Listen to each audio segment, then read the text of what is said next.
का syllabus start किया जा रहा है। पिछला क्लास में सिर्फ और सिर्फ तो इंट्रोडक्शन बताए थे चैप्टर्स के बारे में और टॉपिक्स के बारे में। आज हम लोग 12th का फर्स्ट चैप्टर के अंदर 12th का चैप्टर नंबर 1 के अंदर टॉपिक नंबर 1 जिसका नाम है इंट्रोडक्शन टू क्या मेरे भाई, इसके बारे में पूरा ब्रीफली तरीके से पिछले क्लास में एक्सप्लेन किया गया, पिछले क्लास में चर्चा किया गया था।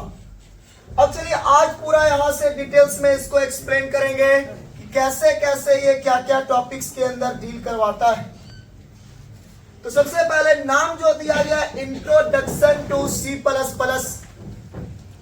तो कल हमने C++ के बारे में अच्छे से डील किया है और उसी को आज हम लोग स्टेप बाय स्टेप डेफिनेशंस के रूप में और पॉइंट के रूप में देखने जा रहे हैं।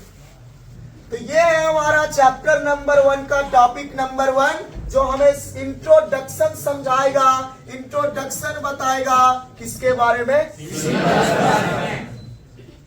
इंट्रोडक्शन का मतलब हुआ परिचय। तो हम थोड़ा मोड़ा जानकारी लेंगे, परिचय लेंगे किसका मेरे भाई।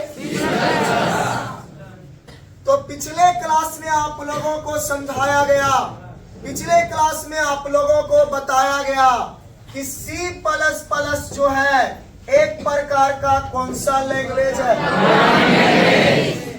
कौन सा लैंग्वेज है, प्रोग्रामिंग लैंग्वेज का मतलब जिससे एप्स क्रिएट किया जा सकता है, एप्स डिजाइन किया जा सकता है। वो सारे के सारे लैंग्वेज, वो सारे के सारे भाषा जिससे एप्स क्रिएट हो सकता है, सॉफ्टवेयर क्रिएट हो सकते हैं, सॉफ्टवेयर डिजाइन हो सकते हैं, वेबसाइट्स वगैरह डिजाइन हो सकते हैं, वो सारे के सारे लैंग्वेज को हम क्या बोल सकते हैं, क्या बोल सकते हैं। तो हमने बताया आज के दौर में मोबाइल में कई तरह का एप्स डिजाइन हो रहा है, या मोबाइल में कई तरह का एप्स हम लोग यूज कर रहे हैं, कंप्यूटर में कई तरह का एप्स यूज कर रहे हैं, और वो सारे के सारे एप्स को डिजाइन करने के लिए, क्रिएट करने के लिए जो जो भाषा का प्रयोग होता है उसे हम लोग कौन सा लैंग्वेज कहते हैं, प्रोग्रामिंग लैंग्वेज। तो उन सभी भाषाओं में से मतलब प्रोग्रामिंग लैंग्वेज का बहुत सारा भाषा हो सकता है। हमने कल भी बताया C++, Java, Python, COBOL, Fortran, .NET, BASIC, Pascal, Ruby, ये कई तरह के लैंग्वेज हैं। ये जितना भी आपको बताया गया ये सारे के सारे लैंग्वेज हैं और इन सभी लैंग्वेज का यूज, इन सभी लैंग्वेज का प्रयोग एप्स डिजाइन में किया जाएगा, सॉफ्टवेयर डिजाइन में किया जाएगा। तो इन सभी लैंग्वेज को क्या बोल सकते हैं, प्रोग्रामिंग लैंग्वेज। क्योंकि ये सभी के सभी एप्स क्रिएटेबल लैंग्वेज है, एप्स डिजाइनर लैंग्वेज है, सॉफ्टवेयर डिजाइनर लैंग्वेज है, और जितने भी भाषा का प्रयोग एप्स डिजाइन, सॉफ्टवेयर डिजाइन में होता है वो सारे के सारे भाषा कौन सा लैंग्वेज कहलाता। इसीलिए C++ को भी हम लोग कौन सा लैंग्वेज कहते हैं, क्योंकि इसके मदद से भी एप्स क्रिएट किया जा सकता है, सॉफ्टवेयर डिजाइन किया जा सकता है, सॉफ्टवेयर क्रिएट किया जा सकता है। इसलिए इस भाषा को भी क्या बोलेंगे, एग्जाम में सवाल आएगा कि C++ कौन सा लैंग्वेज है, तो C++ कौन सा लैंग्वेज है। अब इस भाषा को यानी ये जो C++ प्रोग्रामिंग लैंग्वेज है, इस भाषा को डेवलप किया गया था, लाया गया था, लॉन्च किया गया था किनके द्वारा, एक व्यक्ति का नाम था बजरने अस्ट्रास्टर। क्या नाम था मेरे भाई, बजरने। और इन्हीं व्यक्ति के द्वारा C++ भाषा को डिजाइन किया गया था, C++ भाषा को लॉन्च किया गया था। जैसे देखिए बाबू, जो प्रोग्रामिंग लैंग्वेज होता है ना वो कोई गॉड का दिया हुआ वरदान नहीं है। प्रोग्रामिंग लैंग्वेज हम और आप जैसे ही लोग बनाते हैं, हम जैसे ही, हम जैसे और आप जैसे लोग ही क्रिएट करते हैं। देखिए प्रोग्रामिंग लैंग्वेज बनाने का कुछ नियम है, उस नियम को लोग पढ़ते हैं, उस नियम को लोग यूज करते हैं और उसी नियम का यूज करके एक नया लैंग्वेज तैयार करते हैं और उस लैंग्वेज को हम लोग प्रोग्रामिंग लैंग्वेज के नाम से जानते हैं। आप भी प्रोग्रामिंग का नियम पढ़िए, उस नियम में कोई लॉजिक उठाइए और आप भी कोई नया भाषा बना दीजिए तो वो भी उससे क्या बन जाएगा? यानी प्रोग्रामिंग लैंग्वेज कोई दूसरा नहीं, हम और आप जैसे ही लोग बनाते हैं। और ये जो देखिए सी था, ये भी हम ही जैसे लोगों द्वारा बनाया गया। C++ भी क्रिएट किया गया, जावा, पाइथन, जो भी है, जितने भी तरह का लैंग्वेज है, ये सारे लैंग्वेज। और आज के दौर में कई तरह के और नए नए लैंग्वेज को डेवलप किया जा रहा है, लॉन्च किया जा रहा है, इसको क्रिएट किया जा रहा है। लेकिन ये सारे के सारे लैंग्वेज, कुछ नियम है, कुछ रूल्स है। प्रोग्रामिंग पैराडिगम उस नियम को कहते हैं, रूल्स को कहते हैं। प्रोग्रामिंग पैराडिगम एक नियम है, एक रूल्स है। आपको अगर कोई नया भाषा पर तैयार करना होगा, आप अगर खुद से कोई प्रोग्रामिंग लैंग्वेज बनाना चाहते हैं, आप चाहते हैं C++, जावा, पाइथन, ये सब के जैसा हम भी एक लैंग्वेज क्रिएट करें, तो आपको एक नियम पढ़ना पड़ेगा, जिस नियम का नाम है प्रोग्रामिंग पैराडिगम। प्रोग्रामिंग पैराडिगम एक रूल्स का भंडार है, एक नियम का भंडार है, एक कॉन्सेप्ट का भंडार है। और इन पूरे प्रोग्रामिंग पैराडिगम में बस यही बताया गया है कि प्रोग्रामिंग लैंग्वेज कैसे कैसे काम करता है। तो अगर आप खुद से क्रिएट करना चाहते हैं तो प्रोग्रामिंग पैराडिगम का पूरा रूल्स पढ़िए और उसके रूल्स के अनुसार एक नया भाषा क्रिएट करिए, आप भी एक प्रोग्रामिंग लैंग्वेज बना सकते हैं। क्या बोले, समझ में आया? क्लियर है मेरे भाई? yes, तो वही बोला गया कि C++ एक प्रकार का क्या है, और इसको डेवलप किया गया किनके द्वारा? बजर ने। और इसने भी डेवलप किया तो अपने मर्जी से तो नहीं किया होगा, ये भी कौन सा रूल्स को फॉलो किया? और प्रोग्रामिंग पैराडिगम का नियम का यूज करके इसने एक नया भाषा क्रिएट किया, एक नया रूल्स तैयार किया, एक नया लैंग्वेज तैयार किया, और उसी का नाम क्या रखा गया? क्या बोले, समझ में आया? बताइए C++ कौन सा लैंग्वेज है?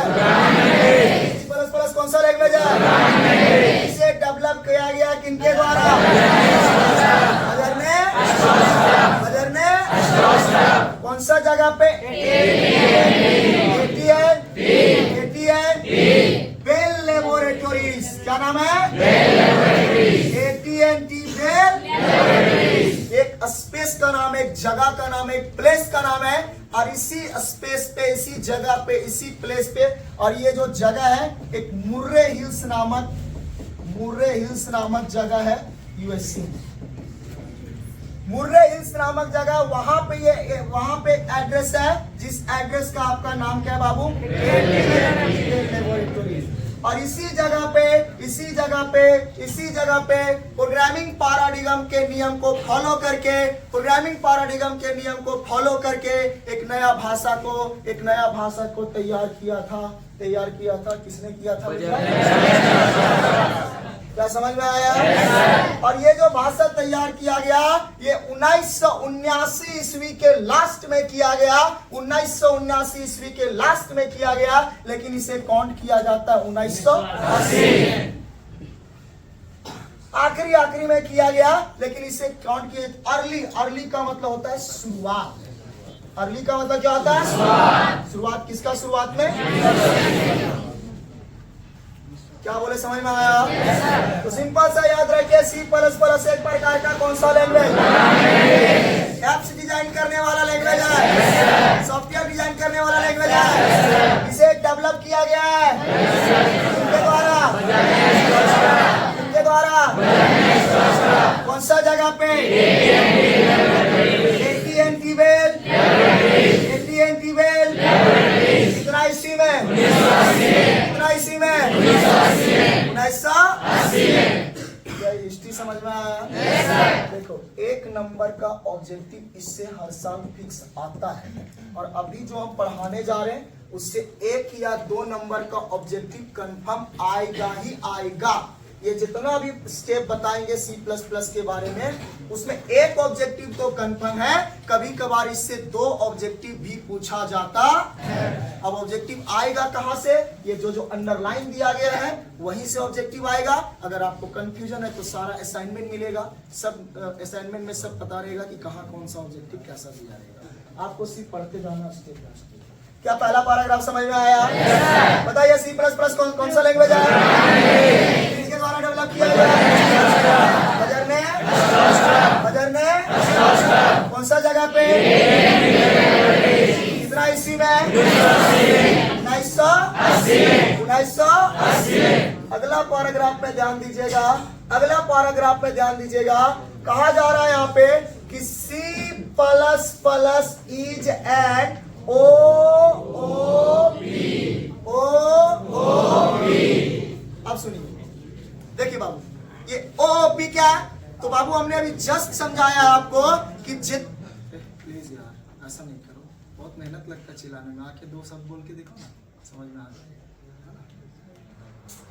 तो ये जो सी प्लस प्लस भाषा है या कोई भी भाषा है, उन सारे भाषा को बनाया जाता है किसके नियम से? प्रोग्रामिंग पैराडिगम के नियम से बनाया जाता है। और प्रोग्रामिंग पैराडिगम हम लोग को 3 नियम देता है। कितना नियम? 3 नियम। ये चर्चा करेंगे चैप्टर नंबर 2 में। चैप्टर नंबर 2 में चर्चा करेंगे कि जितना भी भाषा बनाया गया है, चाहे वह सी हो, सी प्लस प्लस हो, जावा हो, पाइथन हो, कोबोल हो, फोर्ट्रेन हो, डॉटनेट हो, बेसिक हो, पास्कल हो, जितने भी भाषा बनाए गए, ये सारे के सारे भाषा किसके नियम से बनाए गए? प्रोग्रामिंग पारा। तो प्रोग्रामिंग पैराडिगम टोटल कितना नियम देता है? कितना नियम? एक नियम का नाम है प्रोसीड्यूरल प्रोग्रामिंग पैराडिगम। दूसरा का नाम है ऑब्जेक्ट बेस्ड प्रोग्रामिंग पैराडिगम और तीसरा का नाम है ऑब्जेक्ट ओरिएंटेड प्रोग्रामिंग पैराडिगम। कितना नियम देता है? और आप इन तीनों नियम में किसी भी एक नियम को पढ़ के कोई भी भाषा बना सकते हैं। ये तीनों नियम में आप अगर खाली प्रोसीड्यूरल प्रोग्रामिंग पैराडिगम भी पढ़ लिए तो इसके मदद से भी आप एक प्रोग्रामिंग भाषा बना सकते हैं। अगर सिर्फ आप ऑब्जेक्ट बेस्ड ही पढ़ लिए तो इसके मदद से भी प्रोग्रामिंग लैंग्वेज बना सकते हैं। अगर आप ऑब्जेक्ट ओरिएंटेड भी पढ़ लिए तो इससे भी प्रोग्रामिंग लैंग्वेज डिजाइन हो सकता है। तो ये जो C++ है ना, ये C++ है ना, ये कौन सा नियम से बनाया गया? ऑब्जेक्ट।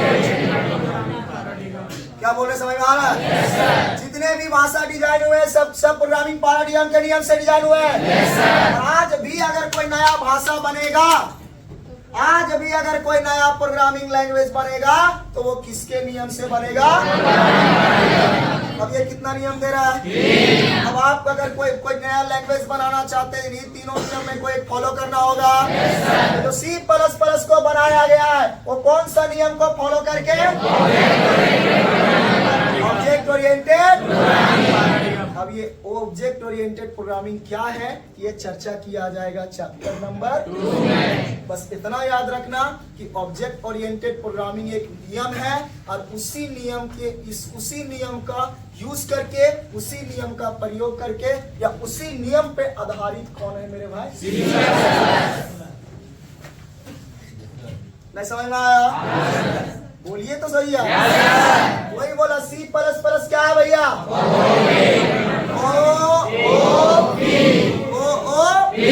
OOP का पूरा नाम ऑब्जेक्ट ओरिएंटेड। मतलब C++ को ऑब्जेक्ट ओरिएंटेड प्रोग्रामिंग के नियम से बनाया गया। इन 3 नियम में से एक नियम से बनाया गया और उस नियम का नाम क्या मेरे भाई? Object oriented. अब ये नियम क्या है पूरा डिटेल्स में बात किया जाएगा चैप्टर नंबर 2 में। क्या समझ में आया? अब बाबू ये जो भाषा है ना, ये जो C++ भाषा है ना, ये डायरेक्ट कोई नया भाषा बनाया गया नहीं है। उससे भी पहले, उस C++ आने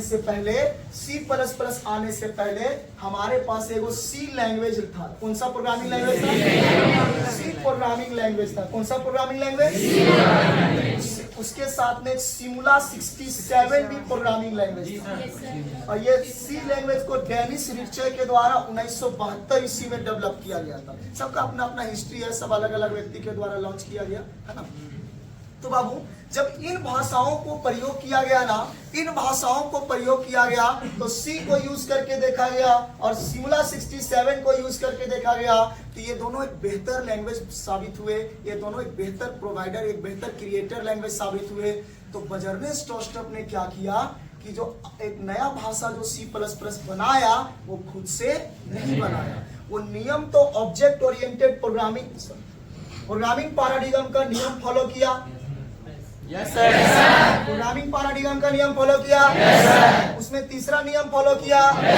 और उस नियम को फॉलो करते हुए उसने क्या किया कि जो हमारे पास सी भाषा था और सिमुला 67 भाषा था, ये दोनों को आपस में मिक्स कर दिया। कुछ कंटेंट उससे उठाया, कुछ कंटेंट इससे उठाया और मिला करके एक आसान लैंग्वेज को आपके सामने शो करवा दिया, जो कि इससे और इससे काम करने में आसान होगा और समझने में आसान होगा। और वो भाषा कौन बन गया? मतलब आप कह सकते हैं कि C++ कोई नया भाषा नहीं है, वो दो पुराने भाषाओं से मिला के बनाया गया। जी जो कौन कौन भाषा था? सी और सिमुला 67। क्या समझ में आया? एग्जाम में सवाल आता है कि C++ कौन सा लैंग्वेज है?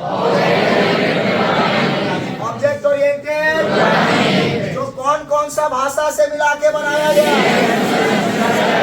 सी एंड सिमुला 67। कभी कभी दोनों नहीं दिया रहता है, ऑप्शन में सिर्फ कौन रहता है? सी। तो घबराइएगा नहीं, क्योंकि ज्यादातर कॉन्सेप्ट किसका है इसमें? सी और C++ में माइनर डिफरेंस है, थोड़ा चेंजिंग है, लगभग सारा कॉन्सेप्ट दोनों में क्या मिलेगा? समझ में आ गया जी? पीछे कोना वाला सुतल जो ना दीवार वहां पर लटकल है, वो चरका सट वाला नया बच्चा है बेचारा, उसके जस्ट हाँ देखिएगा तब ना बाबू। अब ऐसे सोए रहिए, कहाँ सोगा? सोए रह के सब में देखिएगा। चलिए दूसरा गियर लगा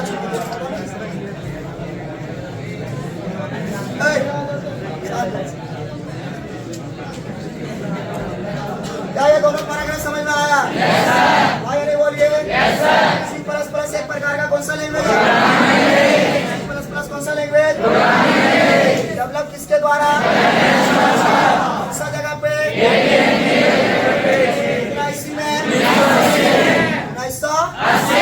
C++ को क्या कहा जाता है? यह एक नियम है। ये नियम क्या है वो आगे चर्चा करेंगे। C++ दो भाषाओं से मिला के बनाया गया। सी एंड सिमुला 67। समझ में आया? आगे बाबू, जब 1980 ईस्वी में दो भाषाओं को मिलाया गया, सी और सिमुला 67, और ये दोनों भाषा को मिला करके जब एक नया भाषा लाया गया तो उस समय उसका नाम रखा गया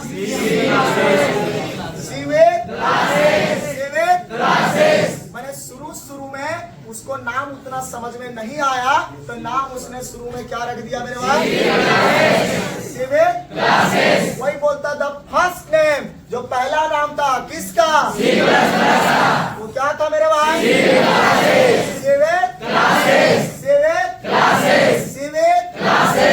लेकिन जब इस सी विथ क्लासेस को यूज किया गया, प्रयोग किया गया, तो फिर लोगों ने देखा कि अरे यार ये तो कोई नया भाषा है ही नहीं, ये पूरा का पूरा किसका कॉन्सेप्ट है? पूरा का पूरा कॉन्सेप्ट किसका है? सी भाषा का कॉन्सेप्ट है। जो सी एक प्रोग्रामिंग लैंग्वेज था, इससे भी पहले प्रोग्रामिंग लैंग्वेज जो सी था वो पूरा का पूरा उसका कॉन्सेप्ट है, बस उसी को थोड़ा बेहतर बनाया गया। क्या बनाया गया? तो जब सी से थोड़ा सा बेहतर है तो इसका नाम सी विद क्लासेस अच्छा नहीं है, इसका नाम जो है, इसका नाम सी से बेहतर रखा जाए, सी से बेहतर। और प्रोग्रामिंग भाषा में बेहतर को बोला जाता है डबल प्लस और बेहतर को बोला जाता है डबल प्लस। माने कुछ बढ़ रहा है, कुछ अच्छा आ रहा है, एक स्टेप बढ़ाया जा रहा है तो कितना प्लस बोलेंगे? और एक स्टेप घटाया जा रहा है तो डबल प्लस मतलब एक स्टेप बढ़ना रे भाई, और डबल माइनस में एक स्टेप। तो जो सी विद क्लासेस आया है वो सी से एक स्टेप बढ़ा है और कोई नया लैंग्वेज वो नहीं है। तब लोगों ने सोचा कि भैया जो नया भाषा आया है सी विद क्लासेस, ये तो पहले जैसा है, किसके जैसा है? सी के जैसा। तो क्यों ना उसको सी में एक बढ़ता हुआ नाम दे दिया जाए, और बढ़ने को डबल प्लस कहते हैं। तब जाकर के एक साइंटिस्ट थे, वहीं पे काम करने वाले एक साइंटिस्ट थे जिनका नाम क्या था? क्या था मेरे भाई? और ये रिक मैसिटी के द्वारा कितना ईस्वी में? 1983। नाम क्या रखा गया? नाम क्या रखा गया? मैंने जिस समय लॉन्च किया गया उस समय इसका नाम C++ नहीं था। उस समय इसका नाम क्या था भैया? The first name of C++ was the first name of C++ was after some the name, कौन सा नाम प्रोनाउंस किया गया? पुकारा गया, बोला गया, किनके द्वारा? रिक मैसिटी के द्वारा। कितना ईस्वी में? 1983। जहाँ पर प्लस का मतलब होता है क्या करना? इंक्रीमेंट मैंने बढ़ाना रे भाई। प्लस का मतलब क्या बोले, समझ में आया? और ऑपरेटर जो यूज होता है प्लस माइनस गुना भागा ब्रैकेट, ये सब जो है ऑपरेटर के नाम से जाना जाता है। आगे आपको पढ़ाया जाएगा, इसमें ऑपरेटर भी पढ़ाया जाएगा, ऑपरेटर 2 यूनिटी बाइनरी ये सब। तो यहाँ पे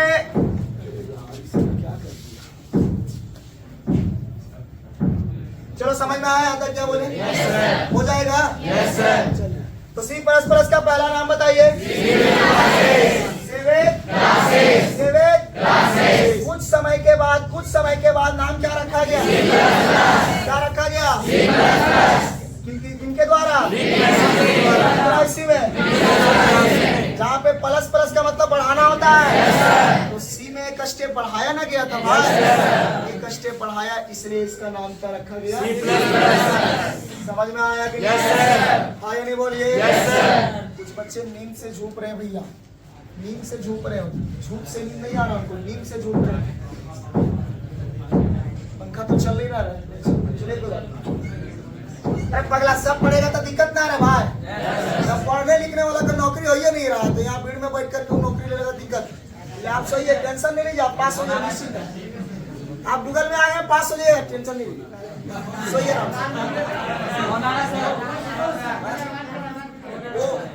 पास तो होना है। जिसको पास होना है एडमिशन करा के 3 महीना रूम में सुतरो, पास नहीं हो जाएगा तुमको कह देना।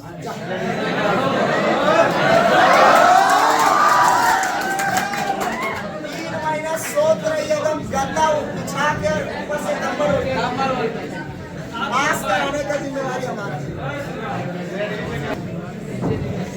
चलिए यहाँ तक क्लियर है मेरे भाई? अब देखिए, कहता है C++ का जो पहला नाम था वो क्या रखा गया था? कुछ समय के बाद उसका नाम क्या चेंज हो गया?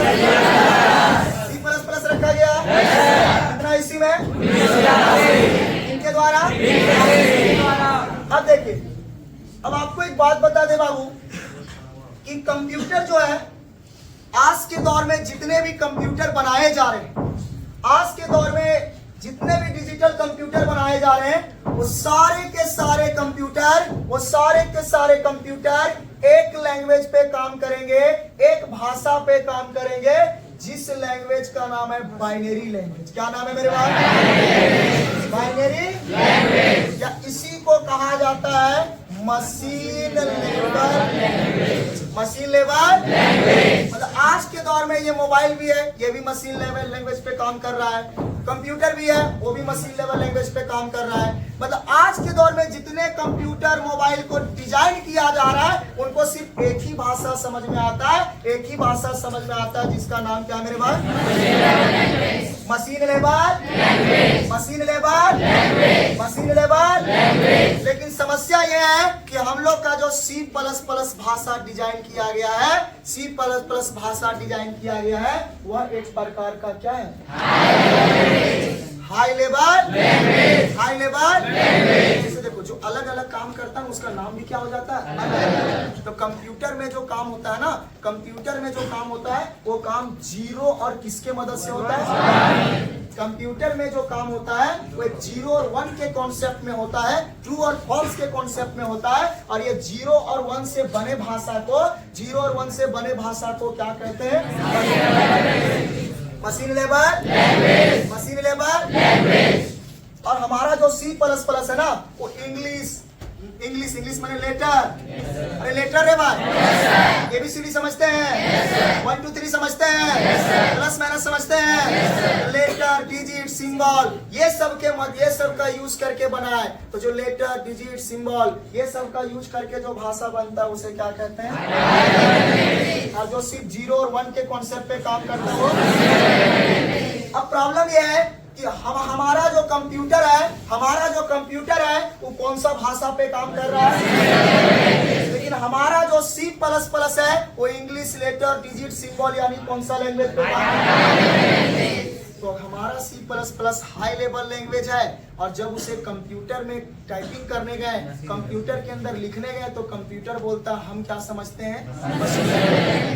यानी ये काम हमारे अंदर होने वाला नहीं है, क्योंकि काम हमारा किसमें है मेरे भाई? अरे C++ किसमें है? और सारा कंप्यूटर किसमें काम करता है? तो भैया हम बोल रहे हैं हिंदी और वो समझ रहा इंग्लिश, तो काम हो पाएगा क्या? नहीं हो पाएगा। तो जब इस तरह के कंडीशन में काम नहीं हो पाएगा तो कंप्यूटर के अंदर एक अलग से कंपाइलर इंस्टॉल करेंगे। क्या इंस्टॉल? कंपाइलर एक सॉफ्टवेयर होता है। क्या होता है बाबू? सॉफ्टवेयर। और वो कंपाइलर क्या करता है, आप उसको अलग से डाउनलोड भी कर सकते हैं। क्या बोले, समझ में आया? और वो कंपाइलर का काम क्या होता है? वो कंपाइलर का काम क्या होता है? कंपाइलर का काम होता है हाई लेवल लैंग्वेज को कन्वर्ट कर देना। किसमें मेरे भाई? मशीन लेवल क्या बोले, समझ में आया? तो हमारा जो C++ है वो कौन सा लैंग्वेज में लिखा गया है? जबकि कंप्यूटर किसमें समझता है? तो हाई लेवल को मशीन लेवल लैंग्वेज में कौन बदलता है? समझ में आया? आगे नहीं बोलिए। क्लियर है यहाँ तक? ये कंपाइलर उसमें कंप्यूटर के अंदर काम करता है। और जब आप अपना काम C++ में काम कीजिएगा तो उसके लिए आपको एक कंपाइलर का जरूरत पड़ेगा। क्या जरूरत पड़ेगा? डायरेक्ट आप काम कीजिएगा तो काम होने वाला नहीं है, तो आपको अलग से कंपाइलर का जरूरत पड़ेगा। आप जितना भी काम कीजिएगा सब किस पे करना होगा? और वो कंपाइलर फिर हमारा काम को किस में बदल देगा? क्या समझ में आया? एग्जाम में क्वेश्चन आएगा, हाई लेवल लैंग्वेज को मशीन लेवल लैंग्वेज में कौन बदलता है? हाई लेवल लैंग्वेज को मशीन लेवल लैंग्वेज में कौन बदलता है? तो सारा पॉइंट क्लियर हो गया? आगे नहीं बोलिए। देखिए यहाँ कहता है जैसे हम C++ में काम कर रहे हैं, तो C++ में काम कर रहे हैं तो कैसे जानेंगे कि ये C++ का ही काम है? तो C++ को पहचान, जैसे देखिए आपका नाम क्या है जी? गणेश नाम है। सिर्फ ये गणेश कह दिया तो अभी इसके बारे में हमको और पता नहीं चला, लेकिन ये गणेश यादव कहेगा तो समझ जाएंगे यादव है। पांडे कहेगा तो समझ जाएंगे पांडे है। शर्मा कहेगा समझ जाएंगे शर्मा है। वर्मा कहेगा समझ जाएंगे वर्मा है। तो आगे का जब तक नाम नहीं बताएगा तब तक इसके बारे में डिटेल्स हमको पता नहीं चलेगा। उसी तरीके से अगर C++ खाली कर देंगे तो नाम नहीं पता चलेगा। तो C++ को पहचानने का तरीका जो लास्ट नाम होता है, जिस तरह जो यादव है, शर्मा है, वर्मा है, साव है, चौधरी है, उसी तरह से C++ का लास्ट नेम पहचानने का होता है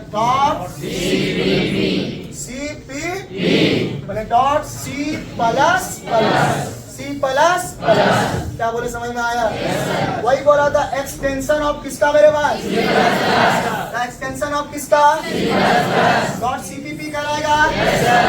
कहलाएगा?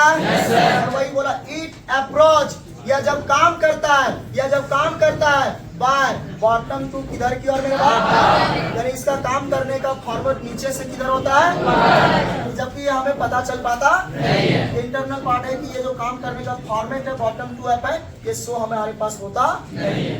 आगे कहता it is generally used for develop the क्या मेरे भाई, इसका प्रयोग आगे चल के सॉफ्टवेयर डेवलप करने में होगा, एप्स बनाने में होगा। ये था शॉर्ट या लॉन्ग पूरे तरीके से डिटेल्स में C++ का क्या इंट्रोडक्शन। यहाँ से आपका 1 या 2 ऑब्जेक्टिव कंफर्म आना ही आना है, 1 या 2 मार्क्स का सवाल आएगा। सब्जेक्टिव नहीं पूछता है, सिर्फ ऑब्जेक्टिव ही पूछेगा।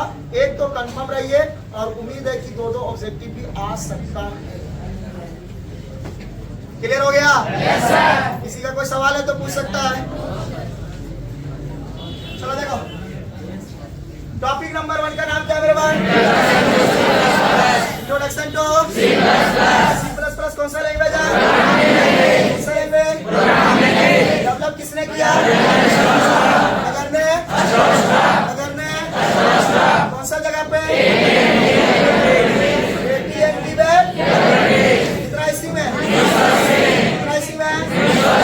C++ को क्या कहा जाता है? कौन सा नियम पे काम करता है? पूरा नाम बताइए। ये 2 भाषा से मिला के बनाया गया C++ का पहला नाम क्या था? कुछ समय के बाद नाम क्या रखा गया? इनके द्वारा जहाँ पे प्लस का मतलब बढ़ना होता है। C++ कौन सा लैंग्वेज में लिखा गया है? कंप्यूटर क्या समझता है? चेंज करना पड़ेगा। कौन करेगा? C++ का एक्सटेंशन क्या होता है? इसका फॉर्मेट होता है बॉटम टू और इससे सॉफ्टवेयर क्रिएट होता है। कल से ही भूख रहे मेरे भाई? समझ में आया?